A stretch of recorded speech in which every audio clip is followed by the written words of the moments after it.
Muy bien, continuemos con el desarrollo del tema que comenzamos acerca del Espíritu Santo.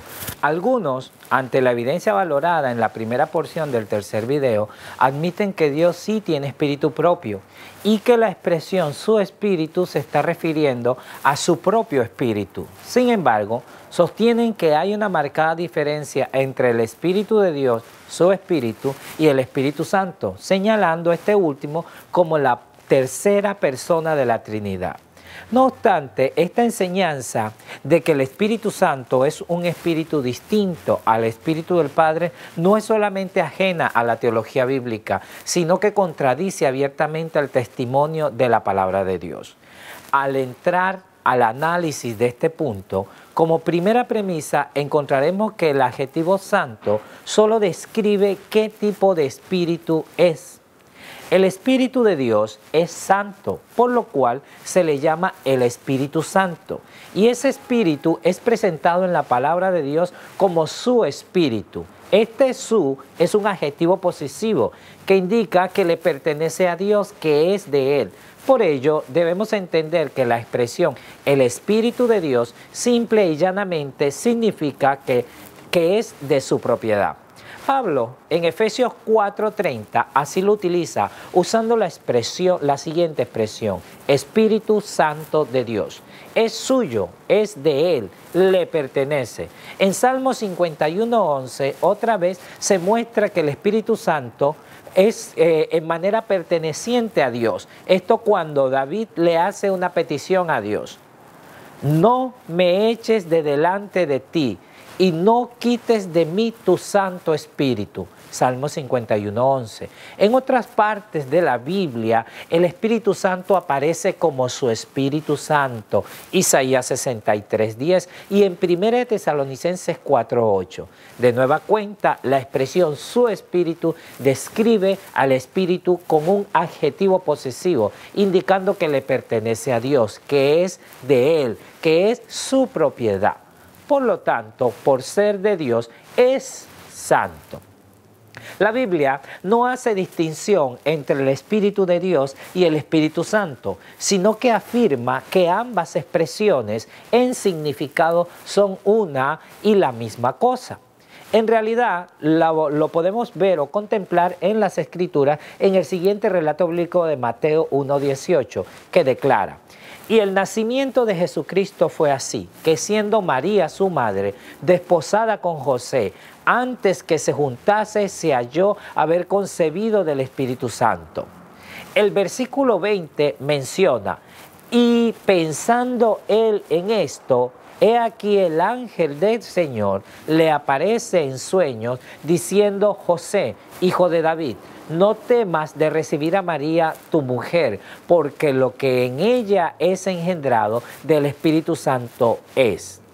Y 2 capítulos más adelante, en el bautismo de Jesús, leemos lo siguiente: y he aquí una voz de los cielos que decía: este es mi Hijo amado en el cual tengo contentamiento. Mateo 3:17.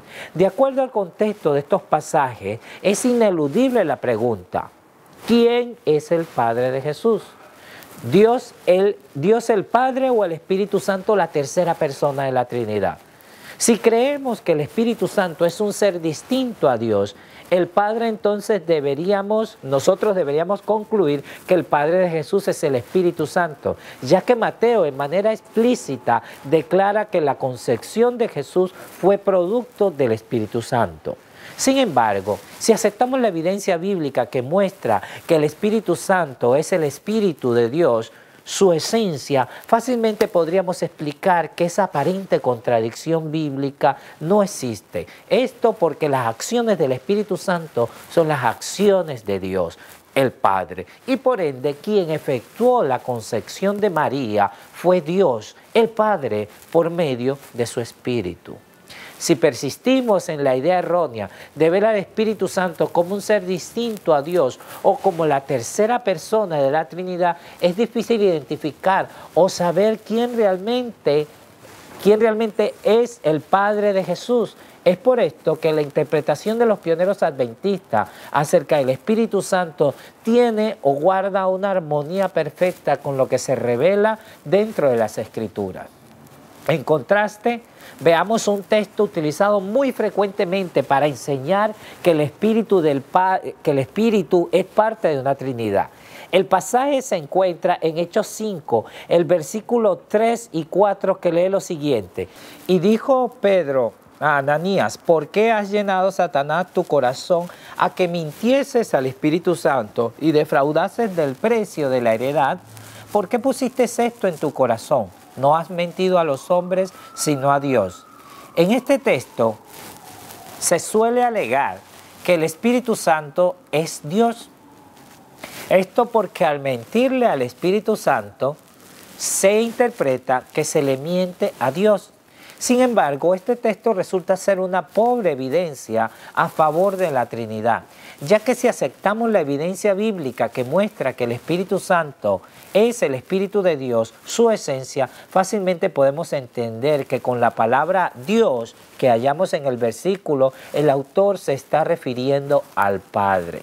Y evidentemente esta es la interpretación más lógica si observamos el uso de la palabra Dios a través de los primeros capítulos de este mismo libro de Hechos. Y vemos que vez tras vez, hasta este punto del libro de los Hechos, el autor se está refiriendo al Padre con el uso de la palabra Dios.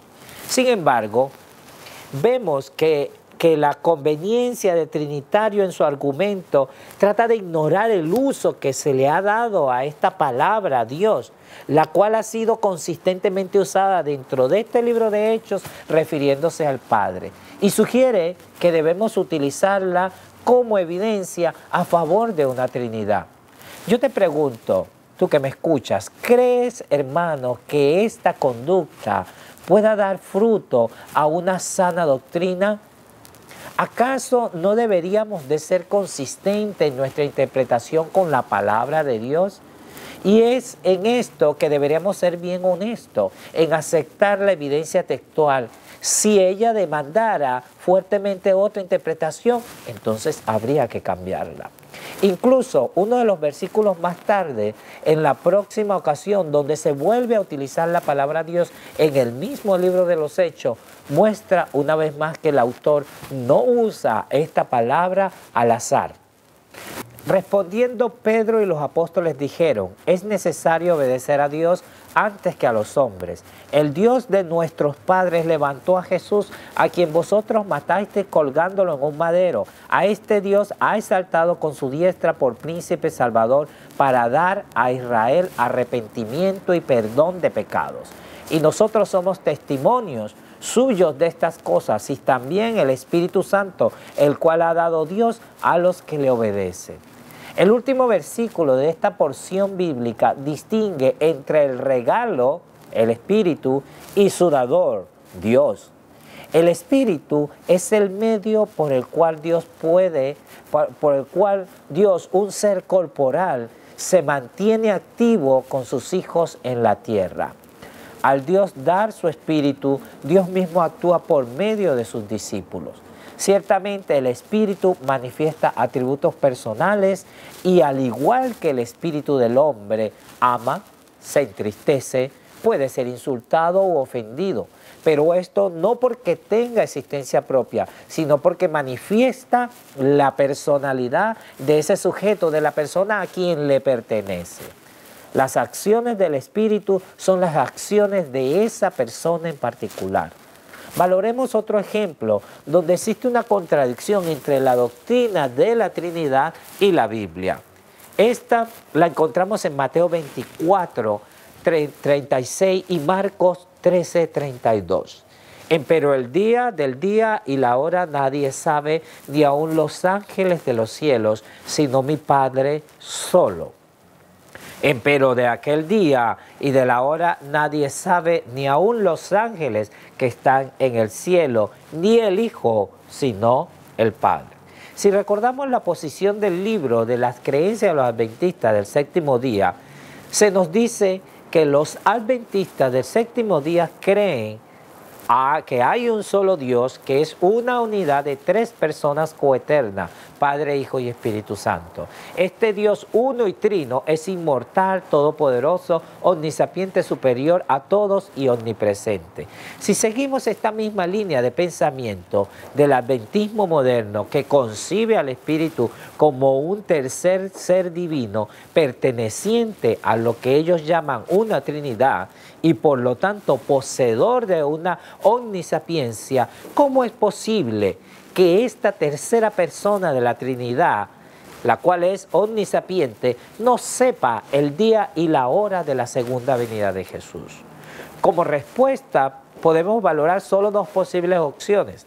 La primera es que sencillamente el Espíritu Santo no sabe el día y la hora de la segunda venida. Y la segunda es que Cristo desconocía que existía una tercera persona de la Trinidad, que era omnisapiente. La explicación más coherente a estos textos es que Cristo no concebía al Espíritu Santo como un tercer ser o persona omnisapiente aparte de Dios, el Padre. El silencio de Cristo nos demuestra o evidencia que tal doctrina le era extraña y apócrifa. Otros trinitarios en respuesta a este dilema utilizan o citan a 1 Corintios 2:11, donde Pablo declara que el Espíritu conoce lo profundo de Dios. Todo esto para establecer que el Espíritu debe también saber el día y la hora. Sin embargo, esta aparente defensa solo crea un dilema mayor, a saber, crea una contradicción o disputa entre las enseñanzas de Cristo y las enseñanzas de Pablo, ignorando que Pablo explica en el mismo pasaje la razón por la que el Espíritu conoce lo profundo de Dios. Pero Dios nos la reveló a nosotros por el Espíritu, porque el Espíritu todo lo escudriña, aún lo profundo de Dios. Porque ¿quién de los hombres sabe las cosas del hombre, sino el espíritu del hombre que está en él? Así tampoco nadie conoció las cosas de Dios, sino el Espíritu de Dios. Si aceptamos la posición bíblica en su plenitud dentro de un contexto global de la Biblia, encontraremos que la razón que el Espíritu conoce lo profundo del Padre es porque el Espíritu de Dios tiene la misma relación con Dios que el hombre tiene con su espíritu. Anteriormente vimos el paralelismo que existe entre Dios y su espíritu con la relación que existe entre el hombre y su espíritu. Y podemos concluir que el Espíritu de Dios es su mente, su ser interior. Y esta es precisamente la enseñanza que Pablo señala o evidencia en el pasaje de 1 Corintios 2, donde establece que la misma relación que el hombre tiene con su espíritu es la que tiene Dios con su espíritu. Esto es muy distinto a las contradicciones y problemas creados al mantener una interpretación trinitaria en estos pasajes. Mientras que por otro lado la interpretación bíblica armoniza y da coherencia a los pasajes de manera perfecta con las palabras de nuestro Salvador. Pero ¿cuál es la verdad capital contenida en toda esta doctrina del Espíritu Santo? ¿Qué es lo que Satanás ha querido ocultar al inventar este engaño? ¿Cuál ha sido el propósito o la intención satánica en querer ocultar esta verdad? ¿Cuál es el propósito de Satanás dentro de todo este engaño patrocinado por la Trinidad al querer ocultar esta verdad bíblica acerca del Espíritu Santo? Para dar respuesta a estas interrogantes, la cual encontramos muy solemne, vamos a valorar el siguiente relato bíblico. Entonces Jehová dijo a Moisés: júntame 70 varones de los ancianos de Israel, y yo descenderé y hablaré allí contigo, y tomaré del espíritu que está en ti, y lo pondré en ellos. Y tomó del espíritu que estaba en él, y púsolo en las 70 varones ancianos. Y fue que cuando posó sobre ellos el espíritu, profetizaron, y no cesaron. Entonces respondió Josué, hijo de Nun, ayudante de Moisés, uno de sus jóvenes, y dijo: Señor mío Moisés, impídelos. Y Moisés respondió: ¿tienes tú celos por mí? Mas ojalá que todo el pueblo de Jehová fuesen profetas, que Jehová pusiera su espíritu sobre ellos. Estos pasajes nos revelan el hecho de que Dios toma de su espíritu, el cual había sido puesto en Moisés, y lo multiplica 70 veces y lo coloca sobre los 70 ancianos de Israel. Este evento bíblico enseña una gran verdad, donde Dios muestra su propósito de revelarse y morar en su pueblo. Dios puede otorgar su espíritu y con ello otorga su mente, su carácter. Y como lo muestra el ejemplo bíblico, es la voluntad de Dios y su deseo hacerse presente en sus hijos hoy día, como tal cual como lo hizo con Israel.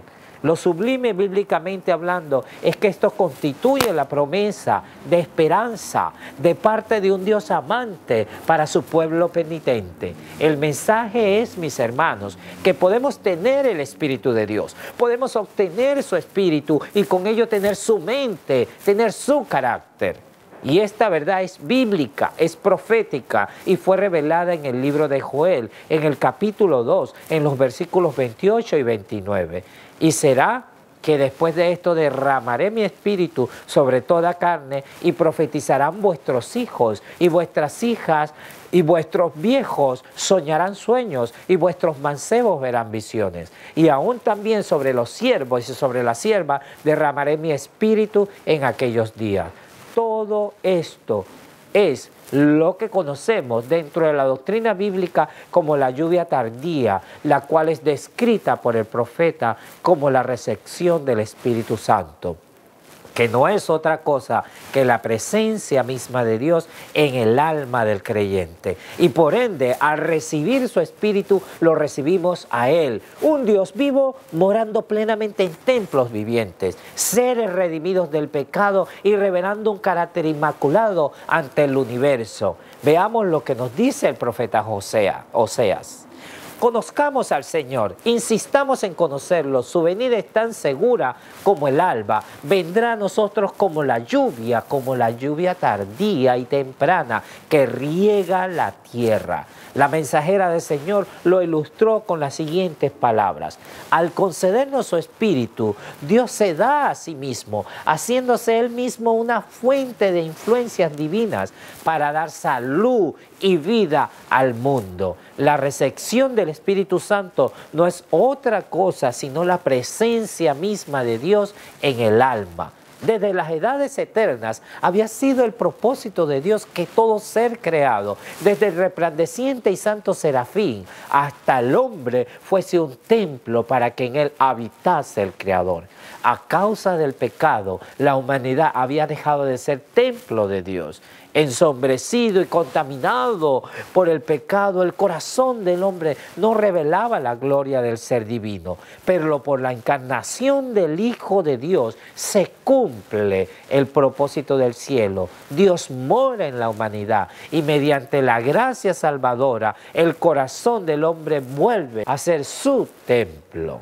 Es en espíritu que Dios mora en nosotros. Es por medio de su espíritu que Dios piensa hacer su obra de santificación, de purificación en su iglesia. Es por medio de su espíritu que Dios piensa reproducir el carácter de Cristo en cada creyente.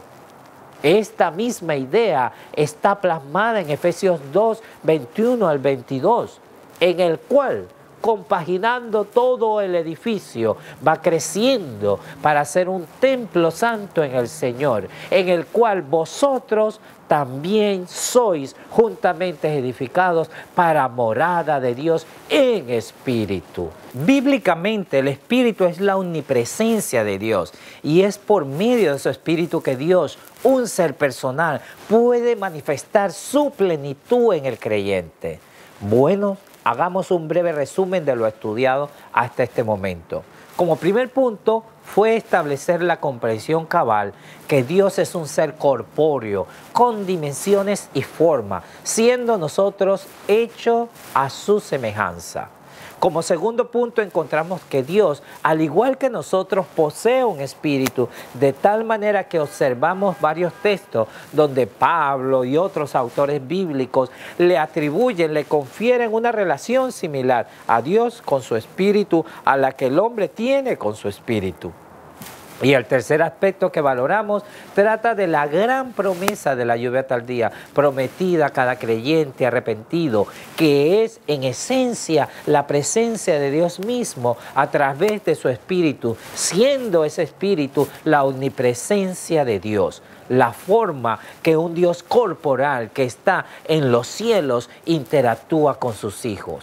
Por lo tanto, el Espíritu Santo es de vital importancia para todo creyente. Y algo que debe de quedarnos bien claro, hermano, que me escucha, es que no existe descripción más gloriosa que se le puede dar al Espíritu Santo de Dios, que le da el identificarlo con la persona misma de Dios, el Padre, tal como lo hacen las Escrituras. Y finalmente vimos algunos textos que expresan que Cristo experimentó las grandezas de la morada del Espíritu de Dios, la morada del Padre en Él. Las palabras y las obras de Cristo eran las palabras y las obras del Padre. Dijo Cristo, ¿no crees que yo soy en el Padre y el Padre en mí? Las palabras que yo os hablo, no las hablo de mí mismo, mas el Padre que está en mí, Él hace las obras. Y si por el Espíritu de Dios yo echo fuera a los demonios, ciertamente ha llegado a vosotros el reino de Dios. Y los discípulos también dieron testimonio que el Padre estaba activo en el ministerio de su Hijo. Israelita, oíd estas palabras: Jesús Nazareno, varón aprobado por Dios entre vosotros, con las maravillas, prodigios y señales que Dios hizo entre vosotros por medio de él, como vosotros mismos sabéis. Y porque ciertamente Dios estaba en Cristo reconciliando el mundo, así no imputándole sus pecados, y puso en nosotros la palabra de la reconciliación. Dios, por lo tanto, a pesar de habitar en el santuario celestial, Dios el Padre estuvo presente con su Hijo durante su ministerio acá en la tierra. En resumen, todo lo que hemos visto hasta aquí ayuda a responder una pregunta importantísima: ¿cómo un Dios que la Biblia revela que tiene cuerpo puede morar en el ser humano? La respuesta bíblica es que Dios mora en el hombre en espíritu, Efesios 2:22, o sea, a través de su mente, su ser interior. Y en base a estos pasajes vemos la razón por la que resulta incompleta la corriente moderna del pensamiento teológico, ya que ignora la enseñanza de la palabra de Dios que nos habla de la omnipresencia de Dios en espíritu. Sin embargo, esta realidad bíblica de la omnipresencia de Dios el Padre representa un aspecto importante dentro de la práctica cristiana hoy en día. Y dicho punto doctrinal constituyó un hito dentro de la teología de los pioneros adventistas. Y lo fue por muchos años. Aunque nosotros hoy en día no nos parezca algo extraño, esta era una verdad antigua cuyo fundamento es y ha sido la palabra de Dios. Elena G. de White nos dice: la Biblia nos muestra a Dios en su alto y santo puesto, no en un estado de inanición, no en el silencio y la soledad, sino rodeado de millares y millones de seres santos, siempre a la espera de sus órdenes. Por medio de estos mensajeros permanece Dios en comunicación activa con todas las partes de su dominio. Por su Espíritu está presente en todas partes. Mediante agencia de su Espíritu y sus ángeles, atiende y cuida a los hijos de los hombres. En darnos su Espíritu, Dios se da a sí mismo, haciéndose Él mismo una fuente de influencia divina para dar salud y vida al mundo. Por lo tanto, el Espíritu Santo es la omnipresencia de Dios, es la manera que Él se da a sí mismo, haciendo del hombre un templo para su preciosa presencia, para su morada. Estas citas armonizan perfectamente con dos verdades bíblicas centrales que hemos visto en este estudio: que Dios es un ser corporal y que Dios, siendo un ser corporal, a través de su Espíritu se hace presente en el creyente y en toda su creación. En el relato de Números 11, 16 al 29, donde repartió su espíritu a los 70 ancianos de Israel, aprendimos que Dios no solamente puede hacer esto, sino que es precisamente su deseo tener esta experiencia con cada creyente y seguidor de sus preceptos. El cumplimiento de la promesa es lo que se conoce como la lluvia temprana y tardía, que no es otra cosa que la morada de Dios en espíritu en su pueblo. En Juan 15, 26 encontramos una verdad preciosa. Pero cuando viniera el Consolador, el cual yo os enviaré del Padre, el Espíritu de verdad, el cual procede del Padre, Él dará testimonio de mí. Esta porción bíblica claramente revela que el Espíritu procede del Padre, emana de Dios. Su Espíritu, el cual le pertenece a Él. La misma idea se expresa en los escritos del linaje de Juan. Recordemos lo que anteriormente leímos. Al principio el hombre fue creado a la semejanza de Dios, no solo en carácter, sino también en lo que se refiere a la forma y a la fisonomía. El hombre había de llevar la imagen de Dios, tanto en la semejanza exterior como en el carácter. Estas citas armonizan de manera perfecta con la verdad bíblica de que Dios es un ser corporal. En adición encontramos que en los primeros escritos ella completamente desarrolla esta idea con la siguiente observación: el Padre estaba envuelto en un cuerpo de luz y gloria, de manera que su persona no podía verse. Sin embargo, yo sabía que era el Padre y que de su persona emanaba esta luz y gloria. Hay varios detalles interesantes que quiero resaltar en esta cita. El primero es ver que Dios, el Padre, es presentado acá rodeado de una luz y gloria. Y como segundo punto, añade un detalle que para algunos pareciera ser irrelevante, pero es de vital importancia que lo veamos. Es cómo describe que Dios, el Padre, se hallaba envuelto en un cuerpo de luz y gloria, y que esta luz y gloria que lo rodeaba emanaba de su persona. O sea que se originaba, salía del Padre. Interesante observación, pero continuemos leyendo. Cuando vi este cuerpo de luz y gloria levantarse del trono, supe que era el Padre, que era porque el Padre se movía, y por lo tanto dije, vi al Padre levantarse. La gloria o excelencia de su forma no la vi. Nadie podría contemplarla y vivir, pero podía verse el cuerpo de luz y gloria que rodeaba su persona. Con este pensamiento en mente, veamos ahora otras dos citas relacionadas con el mismo bautismo de Jesús y cómo la señora White describe ese evento. Los ángeles nunca habían escuchado una oración semejante. Sentían el ferviente deseo de llevar un mensaje de seguridad y amor al Redentor que estaba en oración. Pero no, el mismo Padre atendería a su clamor. La luz de la gloria de Dios resplandeció directamente